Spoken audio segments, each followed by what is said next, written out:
الحمد لله رب العالمين والصلاة والسلام على أشرف الأنبياء والمرسلين نبينا محمد وعلى آلہ وصحبہ اجمعین۔ اللہ رب العالمین ہم سب کو قرآن و سنت کی تعلیمات پر اکتفا کرنے کی توفیق عطا فرمائے اور جھوٹے قصوں سے اپنی زبان کو، اپنے کان کو اور اپنے اعضاء کو بچانے کی توفیق عطا فرمائے۔ اللہ کے بندو اور اللہ کی بندیوں، ہم جو کچھ بھی کرتے ہیں ان تمام اعمال کا حساب ہمیں اپنے پروردگار کے پاس دینا ہے۔ جو کچھ ہم نیک اعمال کرتے ہیں وہ اللہ رب العالمین کے ہاں پیش کیے جائیں گے، جو کچھ ہم برے اعمال کرتے ہیں ان کی بھی پیشی رب ذوالجلال والاکرام کے پاس ہوگی۔ آج کل واٹس ایپ، فیس بک، ٹویٹر اور دیگر وسائل اور ذرائع ہیں، ان وسائل اور ذرائع کا جس طرح سے خیر کے کاموں میں استعمال ہوتا ہے اسی طرح سے شر، برائی، بے حیائی، فتنہ اور فحاشی کے لیے بھی استعمال ہوتا ہے۔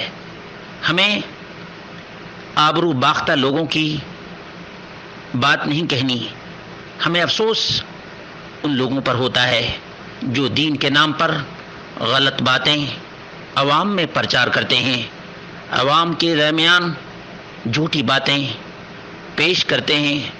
لوگ یہ سمجھتے ہیں کہ یہ بالکل حق ہے اور سچ ہے۔ انہی جھوٹی باتوں میں سے ایک بات یہ ہے، ایک شخص نے بیان کیا کہ فاطمہ نے روزہ رکھا، علی نے روزہ رکھا، حسنین نے روزہ رکھا، اور سب افطاری کرنے کے لیے جب بیٹھے تو 4 روٹیاں فاطمہ رضی اللہ تعالی عنہا لے کر کے آئیں، تمام کو تقسیم کر دیا، اپنے حصے کی 1 روٹی کے آدھے حصے کو اپنے لیے رکھا اور آدھا حصہ محمد رسول اللہ صلی اللہ علیہ وسلم کے سامنے پیش کیا، اور اپنے ہاتھوں سے نبی اکرم صلی اللہ علیہ وسلم کے منہ میں نوالہ ڈالا۔ جب کھلانے لگی تو رونے لگی، اور جب کھلا کر کے فارغ ہوئی تب بھی رونے لگی۔ نبی اکرم صلی اللہ علیہ وسلم نے پوچھا کہ اب کیوں رو رہی ہو؟ تو فاطمہ رضی اللہ تعالی عنہ نے کہا کہ آج تو ہم لوگ کھا لیے ہیں، کل کیا ہوگا؟ کل کیسے کیا ہوگا؟ یعنی کل کی فکر آج ہی کرنے لگی۔ یہ توکل کے بالکل خلاف ہے، یہ توکل کے بالکل خلاف ہے، عقیدہ توکل کے بالکل خلاف ہے۔ اس لیے فاطمہ رضی اللہ تعالی عنہا سے ایسا ممکن نہیں ہے، ایسا ممکن نہیں ہے۔ نبی اکرم صلی اللہ علیہ وسلم نے کہا کہ جس طرح سے یہ 4تھی رات گزری ہے اسی طرح سے کل کی رات بھی گزر جائے گی۔ نبی اکرم صلی اللہ علیہ وسلم نے ایسی کوئی بات نہیں کہی ہے، اور نہ فاطمہ رضی اللہ تعالی عنہا سے منسوب یہ بات صحیح ہے۔ یاد رکھے گا جو آخر میں بات کہی گئی وہ یہ ہے کہ فاطمہ تو بھی صبر کر لے، میں بھی صبر کر لوں گا، ہمارے صبر کی برکت سے ہمارے گناہگار امتی کو اللہ تبارک و تعالی معاف کر دے گا۔ یہ اللہ رب العالمین کے قانون جزا اور سزا کے بالکل خلاف ہے۔ یہ عیسائیت تو ہو سکتی ہے، یہ کرسچنیٹی تو ہو سکتی ہے جس میں یہ کہا جاتا ہے کہ تمام تر عیسائیوں کے، تمام تر کرسچنوں کے گناہوں کا کفارہ بن کر عیسیٰ علیہ الصلوۃ والتسلیم صلیب پر، سولی پر لٹک گئے، اپنے ماننے والوں کے گناہوں کا کفارہ بن کر۔ یہ عیسائیت تو ہو سکتی ہے مگر اسلام نہیں ہو سکتا ہے۔ اسلام کی تعلیمات کے بالکل خلاف ہے کہ صبر کوئی کرے اور اس کی برکت سے گناہگار لوگوں کے، پاپیوں کے گناہ معاف ہوں، ایسا نہیں ہے۔ قرآن کریم کے اصول اور ضابطے کے بالکل خلاف ہے۔ اس لیے جو لوگ اس میسج کو عام کر رہے ہیں وہ قرآنی قانون کی خلاف ورزی کر رہے ہیں، قانون مصطفیٰ کے خلاف کر رہے ہیں۔ اس لیے اس میسج کو عام کرنے والے اللہ رب العالمین سے ڈریں۔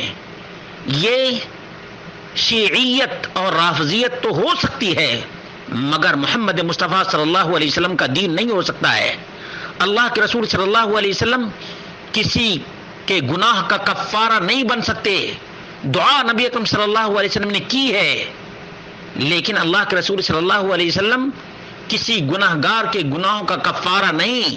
یہ یاد رکھیں، یہ وہ عظیم پیغام ہے جو اسلام اور عیسائیت کے درمیان حد فاصل ہے، حد فاصل ہے، حد امتیاز ہے. یاد رکھے گا، جو جیسا کرے گا ویسا ہی اس کا بدلہ ملے گا.